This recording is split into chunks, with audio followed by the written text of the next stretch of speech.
శుక్లాం బ్రహ్మవిచారసారపరమామాద్యాం జగద్వ్యాపినీం వీణాపుస్తకధారిణీమభయదాం జాడ్యాన్ధకారాపహాం హస్తే స్ఫాటికమాలికాం విదధతీం పద్మాసనే సంస్థితాం వందే తాం పరమేశ్వరీం భగవతీం బుద్ధిప్రదాం శారదాం.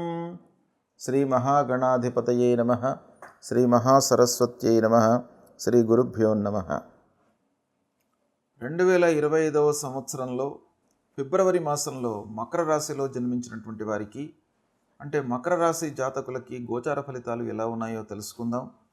ముందుగా మకర రాశి జాతకులకు ఈ ఫిబ్రవరి మాసంలో ముఖ్యమైనటువంటి గ్రహస్థితి ఎలా ఉంది, ఏ ఏ స్థానాలలో సంచరిస్తున్నారు అనేటువంటి విషయాన్ని మనం చూసినట్టయితే, సూర్య భగవానుడు జన్మ ద్వితీయ స్థానాలలో సంచరిస్తున్నాడు, ప్రతికూలంగా ఉన్నాడు. కుజుడు షష్ఠమ స్థానంలో అనుకూలంగా సంచరిస్తున్నాడు. బుధుడు జన్మ ద్వితీయ స్థానాలలో అనుకూలంగా సంచరిస్తున్నాడు. గురు భగవానుడు బృహస్పతి పంచమ స్థానంలో అనుకూలంగా సంచరిస్తున్నాడు. శుక్రుడు తృతీయ స్థానంలో అనుకూలంగా ఉన్నాడు. శనీశ్వరుడు ద్వితీయ స్థానంలో ప్రతికూలంగా ఉన్నాడు. రాహువు తృతీయ స్థానంలో అనుకూలంగా ఉన్నాడు. కేతువు 9వ స్థానంలో ప్రతికూలంగా ఉన్నాడు. ఈ విధంగా గ్రహస్థితి ఉంది. ఓవరాల్గా మనము చూసినట్టయితే మకర రాశి వారికి గ్రహస్థితి అనుకూలంగానే ఉంది. గురు, రాహువు, కుజుడు, బుధుడు, శుక్రుడు ఈ గ్రహాలు అనుకూలంగా ఉన్నాయి కాబట్టి మెజారిటీ గ్రహాలు అనుకూలంగా సంచరించడం మూలకంగా అనుకూలమైనటువంటి ఫలితాలు మీరు ఈ మాసంలో పొందేటువంటి అవకాశాలు బాగా ఉన్నాయి. అయితే కొన్ని ప్రత్యేకమైనటువంటి కార్నర్స్లో మటుకు మీరు జాగ్రత్తలు తీసుకోవాలి. ముందుగా విద్యార్థుల గురించి ఆలోచించినట్టయితే, మకర రాశిలో జన్మించినటువంటి వాళ్ళు విద్యార్జన లోపల చదువుతున్నటువంటి వారి విషయం ఆలోచించినట్టయితే ఈ మాసం బాగా అనుకూలిస్తుంది. ఉత్తమమైనటువంటి ఫలితాలను పొందేటువంటి అవకాశాలు ఉన్నాయి. మీరు అనుకున్నటువంటి సంస్థల లోపల మీకు ప్రవేశం లభిస్తుంది. కాంపిటేటివ్ ఎగ్జామ్స్ కొరకు ప్రిపేర్ అవుతున్నటువంటి వారికి కూడాను ఈ మాసం బాగా అనుకూలిస్తుంది. ఇక విదేశంలో చదవాలి, హయ్యర్ ఎడ్యుకేషన్ అనేటువంటి సంకల్పంతో ఉన్నటువంటి వారికి కూడాను ఈ మాసం బాగా కలిసి వస్తుంది. విదేశీ యానం కూడాను గోచరిస్తుంది. బయటకు వెళ్ళే అవకాశాలు బాగా ఉన్నాయి. ప్రయాణాలు బాగా కలిసి వస్తాయి. ఇక చదువు పూర్తయి ఉద్యోగ ప్రయత్నంలో ఉన్నటువంటి వారికి ఈ మాసంలో ఉద్యోగము లభిస్తుంది.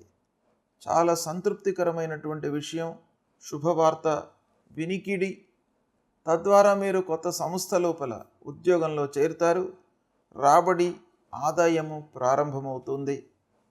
ఇక ఆల్రెడీ ఉద్యోగం చేస్తున్నటువంటి వాళ్ళ విషయం మనం చూసినట్టయితే ఈ మాసంలో కొంత ప్రతికూలత తోటి ఉద్యోగుల మూలకంగా కలిగేటువంటి అవకాశాలు ఉన్నాయి.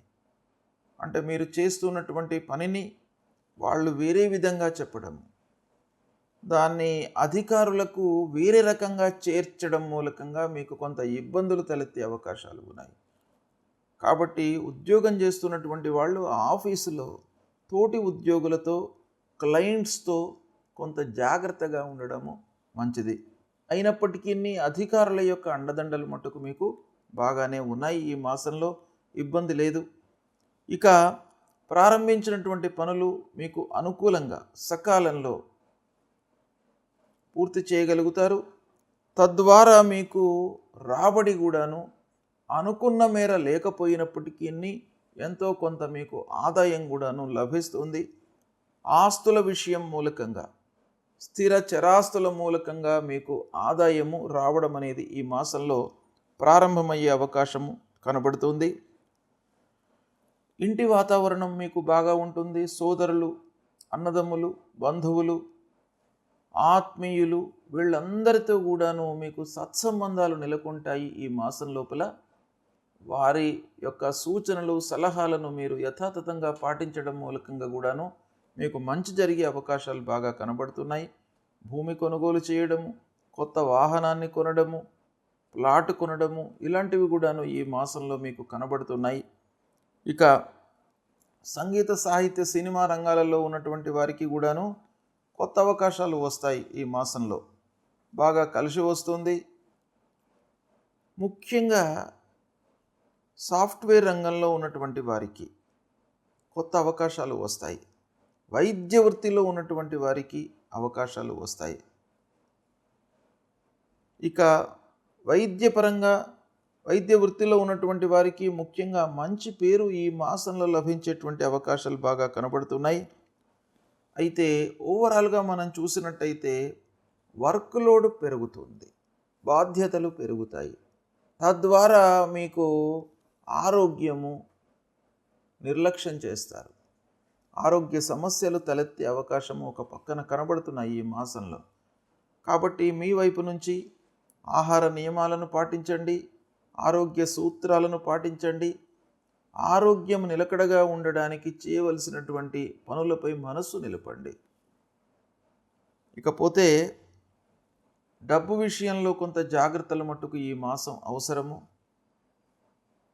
అనవసరమైనటువంటి ఖర్చులు ఉండే అవకాశాలు ఉన్నాయి. మాట దురుసుతనంతో కొంత వృధా ఖర్చులు, గ్యాప్ ఏర్పడడం మూలకంగా మనకు ఫోర్స్డ్గా కొన్ని ఖర్చులు ముందుకు వచ్చే అవకాశాలు కనబడుతున్నాయి. కాబట్టి కొంత జాగ్రత్తలు తీసుకోండి.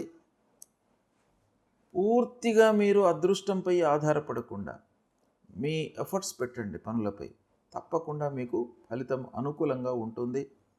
గోచార రీత్యా గ్రహాలు అనుకూలంగానే ఉన్నాయి, మెజారిటీ ప్లానెట్స్. కాబట్టి ఎక్కువ శాతం మీకు అనుకూలమైనటువంటి ఫలితాలే గోచరిస్తున్నాయి. ఇకపోతే సూర్య భగవానుడు జన్మ ద్వితీయ స్థానాలలో సంచరిస్తున్నాడు కనుక సూర్యుడు ముఖ్యంగా మనకు ఆరోగ్యాన్ని ఇచ్చేటువంటి గ్రహ మనకు అనుకూలంగా లేకపోయినట్టయితే ఇబ్బందులు కొన్ని తలెత్తేటువంటి అవకాశాలు ఉంటాయి. అంటే వర్క్ లోడ్ పెరగడము, పనులపై మనము మనస్సు నిలిపి చేయడం మూలకంగా అసలైనటువంటి ఆరోగ్యాన్ని నిర్లక్ష్యం చేయడం మూలకంగా కొన్ని ఇబ్బందులు తలెత్తే అవకాశాలు ఉన్నాయి కనుక సూర్య భగవానుడి నిమిత్తమై మీరు పరిహారం చేసుకోండి. ప్రతినిత్యం కూడాను జపా కుసుమ సంకాశం కాశ్యపేయం మహద్యుతం తమోరిం సర్వపాపఘ్నం ప్రణతోస్మి దివాకరం అనేటువంటి మూలమంత్రాన్ని చదువుతూ 12 సార్లు సూర్య భగవానుడికి నమస్కారం చేసుకోండి. 3 సార్లు అర్ఘ్యప్రదానం చేయండి. గాయత్రి అమ్మవారిని స్తోత్రం చేయండి, ఉపాసన చేయండి. తద్వారా మీకు ఆరోగ్య సమస్యలు లేకుండా ఉంటాయి. హనుమాన్ చాలీసా చదువుకోండి. శనీశ్వరుడి కొరకై ఆంజనేయ స్వామి దేవాలయానికి వెళ్ళండి. ఇవి వెళ్ళినట్టయితే, ఈ పరిహారాలను మీరు ఆచరించినట్టయితే మీకు ఈ దుష్ప్రభావము దూరమయ్యి సత్ఫలితాలు కలిగేటువంటి అవకాశాలు ఉంటాయి. ఈ ఫిబ్రవరి మాసంలో ముఖ్యమైనటువంటి పండుగలు వస్తున్నాయి. ఫిబ్రవరి మాసము 30వ తారీఖు నుండి మాఘమాసం స్టార్ట్ అవుతుంది. అంటే 30 జనవరి నుండి మాఘమాసం ప్రారంభమవుతుంది. ఈ మాఘమాసం లోపల మనకు అత్యంతమైన పవిత్రమైనటువంటి పండుగలు వస్తున్నాయి. అందులో మొట్టమొదటిది వసంత పంచమి. 2వ తారీఖు నాడు వసంత పంచమి ఆదివారం ఉదయం 10 నుండి మళ్ళీ తెల్లవారితే సోమవారం నాడు 7 గంటల వరకు పంచమి వ్యాపించి ఉన్నది. ఈ వసంత పంచమి అనేటువంటిది చాలా ముఖ్యమైనటువంటిది. సరస్వతి అమ్మవారు ఉద్భవించినటువంటి రోజుగా మన పురాణాలు చెప్తున్నాయి. కనుక విద్యార్థులు ముఖ్యంగా ఈ వసంత పంచమి రోజున అమ్మవారి దేవాలయానికి వెళ్ళి సరస్వతి అమ్మవారి యొక్క అనుగ్రహాన్ని పొందినట్టయితే మీకు సువిద్య, మంచి విద్య ప్రాప్తి అవుతుంది, వస్తుంది అనేటువంటిది మనకు పురాణ ఇతిహాసాలు చెప్తున్నాయి. కనుక ముఖ్యంగా విద్యార్థుల కొరకు ఈ వసంత పంచమి.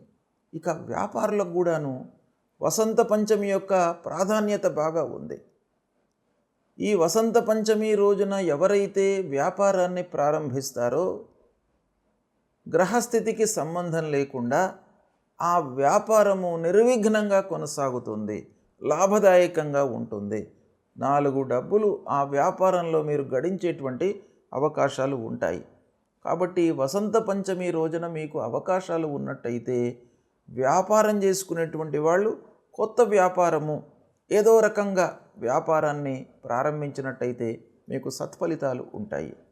ఇక ప్రత్యేకంగా ఈ వసంత పంచమి రోజును మనకు శాస్త్రం లోపల చాలా ఉత్తమమైనటువంటి దినంగా చెప్పబడి ఉంది. ఏంటంటే ఉగాది, విజయదశమి, వసంత పంచమి, రథసప్తమి, కార్తీక శుద్ధ ప్రతిపద, ఇవన్నీ కూడాను ముఖ్యమైనటువంటి పండుగలు. అంటే ముఖ్యమైనటువంటి రోజులు మనం ప్రారంభించడానికి, ఏవైనా కార్యక్రమం ప్రారంభించడానికి కానివ్వండి, ఏదైనా పని చేయడానికి, ఇవి ఈ రోజులలో మీరు చేసినట్టయితే 100% మీకు విజయము చేకూరుతుంది అనేటువంటి విషయం మనకు శాస్త్రంలో చెప్పబడి ఉంది.